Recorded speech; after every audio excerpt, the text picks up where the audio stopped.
So apologies, I didn't have time to film an intro for this one, but it's a pretty straightforward project.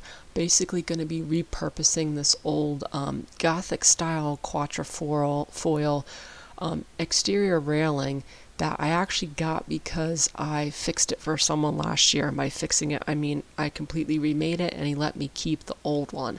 So I'm going to turn the panels into decorative mirrors essentially.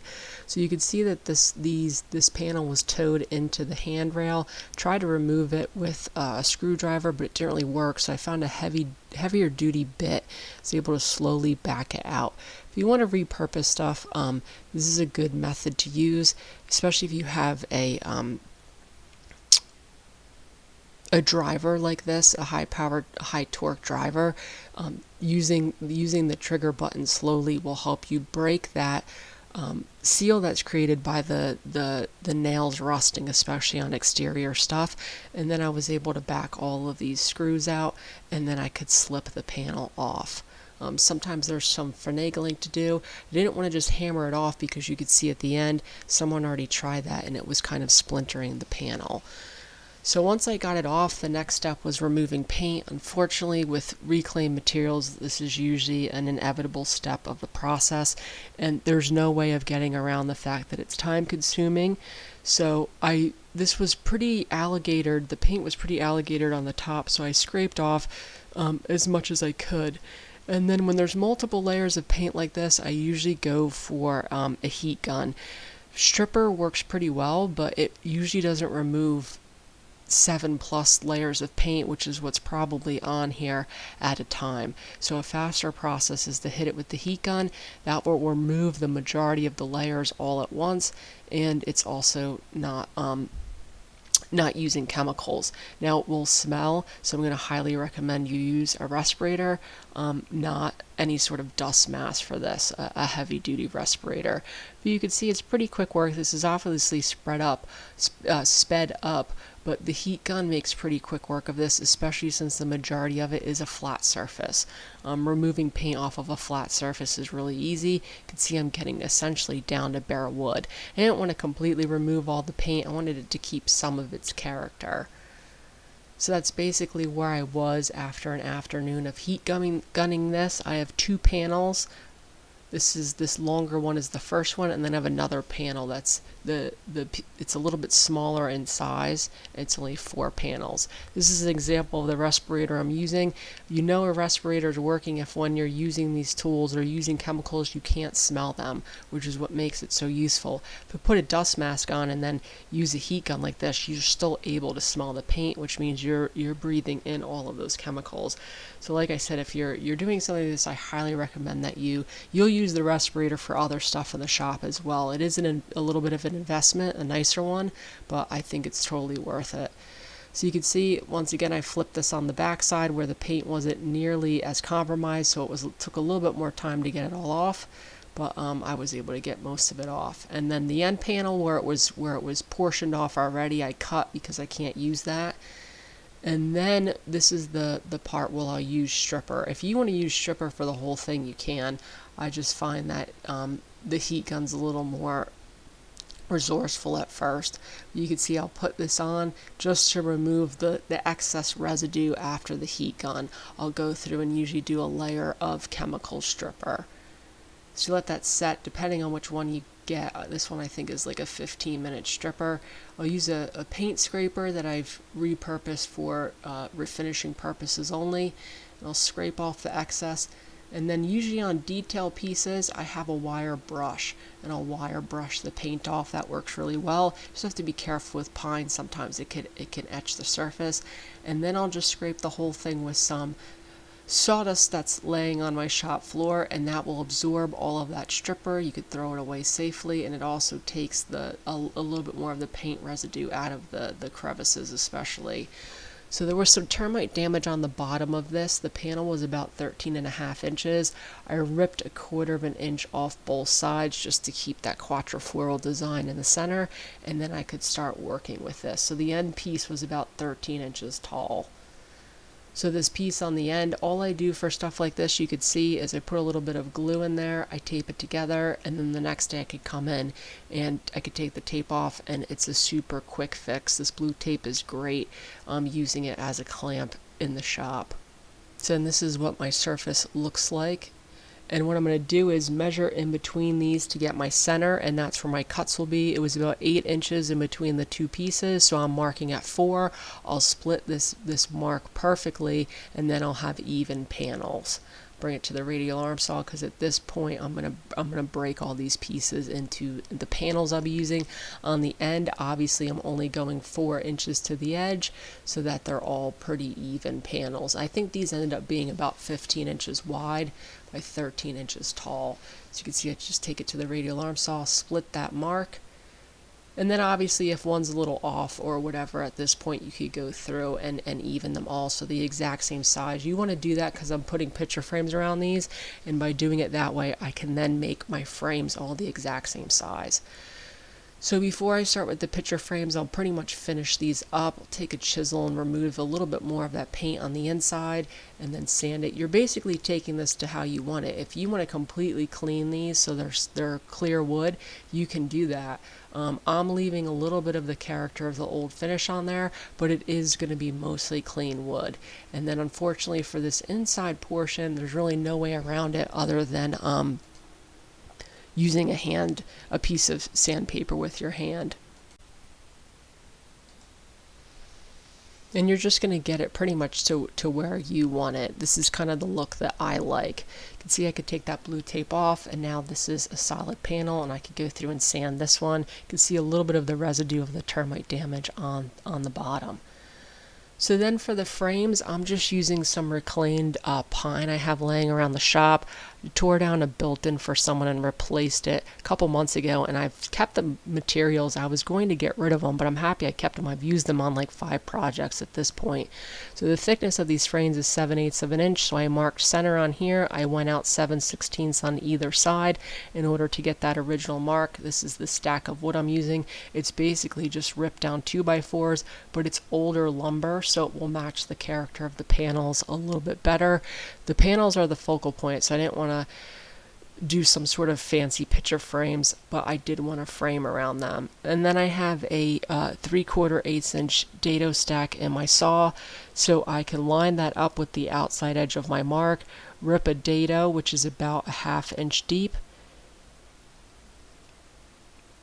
and then I can move my fence over and to the opposite side mark, because obviously this, like I said, it's 7/8 of an inch, and I only have a 3/4 inch dado stack in there.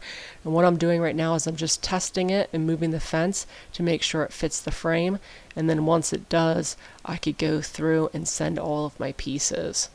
So you can see I have it set up there, and then I'll get that thickness dado I need to wrap around the inner portion of the frame. In order to cut these, I have a gauge for my crosscut sled. Very simple. It connects through these grooves on the top of the sled. I could set it at perfect 45 with my angle and clamp it down. And then I could cut all of my 45s identically with this sled. So I'm going to start by just ripping off one edge and starting with a 45. Pretty self-explanatory. Picture frames are one of those things that can be a little difficult at first, but once you've made a bunch of them, they're fairly easy. So you can see I have about a 1/2 inch groove. So I'm marking edge and coming in a 1/2 inch, and then that is where I'm going to mark my angle. If you mark your angle where the edge is, then your frame will be too big. You have to account for that dado that you cut, which is why I'm doing it like that.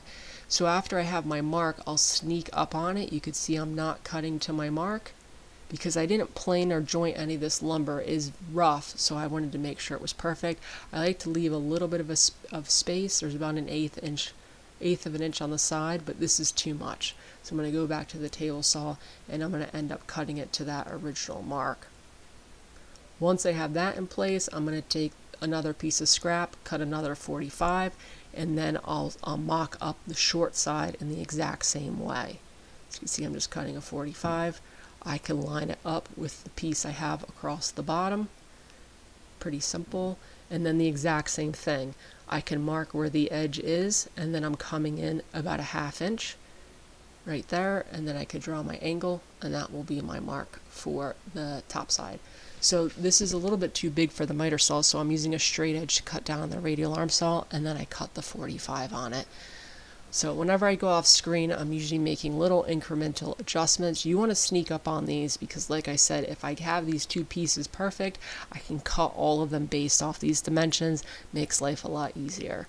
So I got it till they were perfect. These are my two pieces. So I have 4 of these larger frames and 2 of the smaller one. So I'm going to cut all of the sides. Obviously 2 long slides per frame and 2 short sides. I'll have a stop in the fence. I could rough cut these to size. For my long ones, I could change the stop, rough cut my short ones, and then what I'm going to do is pretty much the exact same process, just in multiples now. I'm going to rough cut the bottom 45s because these don't have to be measured out. So I'm just going to go through with my whole stack and cut those. And then all I'm going to do is take my 2 I made, I'm going to mock them up, and put a stop. So now I could cut all of my long sides perfectly. They'll be the exact same length. Super easy. Picture frames are one of those things, it's so much more effective to make multiples versus just making one, because it's making all of these frames took almost about the exact same time as making a single, honestly, because you're just using stops to make repetitive cuts. So you can see all of these are going to be perfect. Once I was done with this, I mocked up for the shorter side and cut all of those as well, and then I could test fit this around my frame.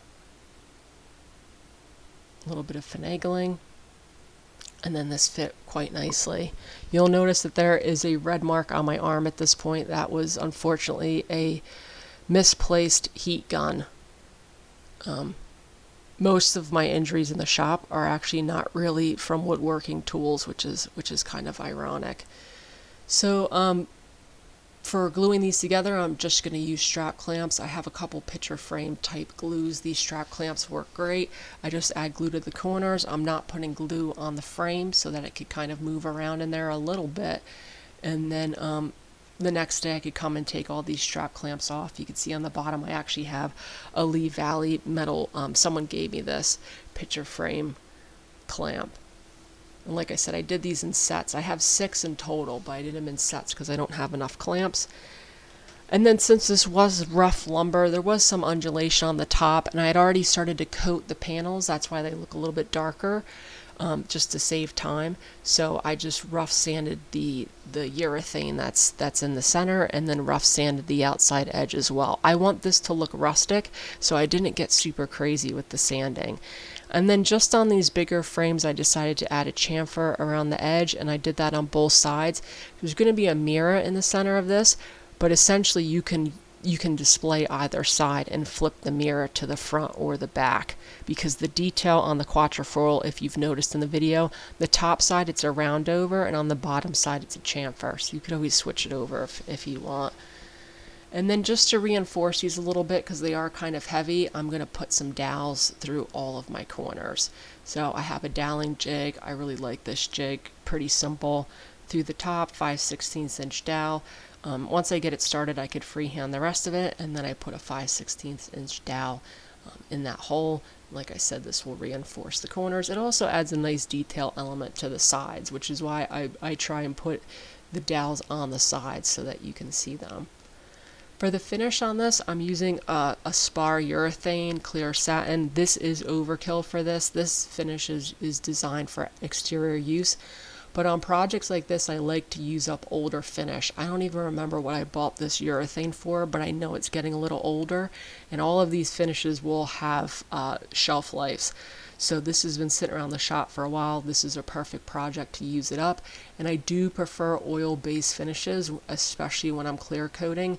I just find it brings out the richness of the wood so much more than water-based, as well as being more durable. You could see just how much it turns the color of this stir stick I'm using to such a nice amber hue, which I think matches the panel. If you don't like that, you could use water-based, so it won't change it as much. This is the stack of the other ones. You can see I put a thinner frame on these smaller ones, just a little bit of a different style detail. And then I'm mounting a mirror in the center that will finish it off. You could get these little mirror clips on Amazon, holds everything in place, pretty simple. 4 in the corner, so you could see what I mean by I'm finishing both sides of these so that I'm pretty sure I'm going to eventually sell these. So if you buy them and want to flip the mirror to the front or the back, the customer can. And then I don't show this. I'm going to obviously put a picture hook on this, but I haven't finished these up yet. It got cold again this week, so my finish wasn't drying. But for those clips on the back, I do use a drill, and then I finish them off with a hand screwdriver so I don't snap it. These are still a little wet, so the pictures aren't perfect. I'll try and update the thumbnail when I do hang one of these on the wall. But that is essentially what these look like. Simple project for people that like to upcycle.